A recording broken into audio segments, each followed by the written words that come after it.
मानव सेवा समिति स्वेच्छासेवी संगठन जाजपुर रोड तरफ एक रक्तदान शिविर अनुष्ठित हो रक्तदान कार्यक्रम जाजपुर रोड गोष्ठी स्वास्थ्य केन्द्र में अनुष्ठित होता।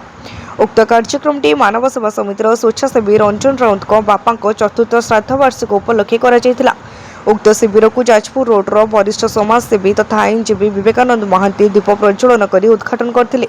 अन्यतम अतिथि भाव जह्ना सरपंच श्रीमती संयुक्ता साहू, शिशु डाक्तर सुधीर रंजन सेनापति और स्वेच्छासेवी राजेश राउत उपस्थित थे। शिविर में 30 यूनिट रक्त संग्रह कर गोष्ठी स्वास्थ्य केन्द्र समस्त कर्मी सहयोग समेत मानव सेवा समिति पक्षर सरोज साहू, रंजन राउत, रतन कुमार साहू, व्यासदेव साहू, प्रशांत साहू, पार्थसारथी साहू, एमडी जावेद खान, राजेश गोटिया, कामदेव दास, सोहन मिश्र, रमेश साहानी, रघुनाथ सामंतराय, विपिन कुमार स्वाई, लिंगराज सामल, सत्यप्रिया मुदुली सहयोग करथिले। आज ये जो आमर गोष्ठी स्वास्थ्य केन्द्र जाजपुर रोड रे जो रक्तदान शिविरटी आम करुचु मानव सेवा समिति तरफ सेटा आमर जड़े कर्मी मानव सेवा समितिर जे कि रंजन भाईंकर तांको बापांकर द्वितीय श्राद्ध वार्षिक उत्सव उपलक्षे आमे एई कैंपटी करूछु।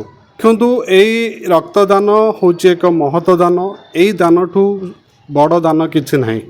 प्रति वर्ष मानव सेवा समिति तरफ आमे एई ब्लड कैंप विभिन्न जगह आमे करूछु।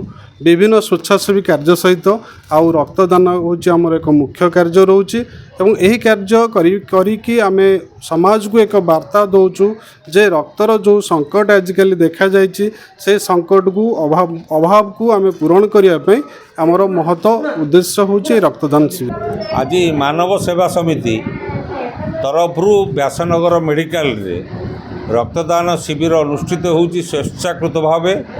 जो कार्यकर्ता समस्त सभ्य सदस्यों को आज विश्व भातृत्व दिवस बंधुत्व दिवस से उपलक्ष अभिनंदन दूची।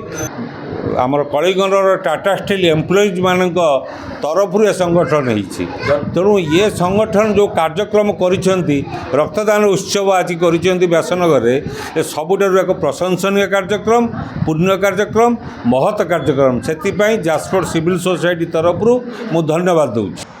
जाजपुर ज्योति प्रकाश भूया रिपोर्ट तीर्थक्षेत्र लाइव।